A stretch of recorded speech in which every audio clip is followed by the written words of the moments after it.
खूप दिवसापासून आमचा प्लॅनिंग चालू होता, की गोव्याला फिरायला जायचं आहे. तर फायनली ते प्लॅन सक्सेस झाला आहे आणि आम्ही निघालो गोव्याला फिरायला जाण्यासाठी.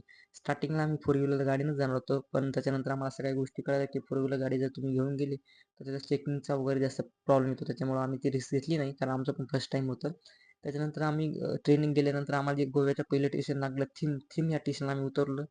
थीम ह्या स्टेशनला उतरून आम्ही तिथून 1 किंवा 2 तास आम्ही बसनी प्रवास केला. बसनी प्रवास केल्यानंतर तिथून आम्ही बुक केली कॅब. कारण कॅब बुक करायचं कारण एकच की आपलं जे रूमचा ॲड्रेस आणि जे स्टेशनचा जे डिफरन्स होता ते खूपच जास्त लांब होता. त्याच्यानंतर आम्हाला टॅक्सीशिवाय पर्यायच नव्हता, कारण आम्ही इतकं बोर झालो होतो त्या ट्रेननी पण. त्याच्यानंतर फायनली आमच्या रूमकडे आम्ही पोहोचलो. रूमकडे आल्यानंतर आम्हाला पहिलं ते ॲड्रेसच ओळखत नव्हता.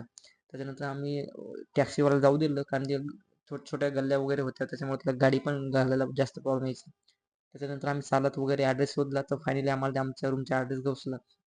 जसं त्यांनी आम्हाला रूमचा वगैरे फोटो पाठवले होते, कारण आम्ही आधीच रूम वगैरे सगळं बुक करून ठेवले होते. तर आम्हाला रूम वगैरे जशी आमच्या आवडीची जशी पाहिजे तशी भेटते की नाही, आम्ही पहिला आमची रूम वगैरे सगळं चेक करत होतो. त्याच्यानंतर क्लिनिंग वगैरे पण चांगली होती रूमची. रूम पण एकदम व्यवस्थित होती, म्हणजे जास्त काही घाण वगैरे नव्हती.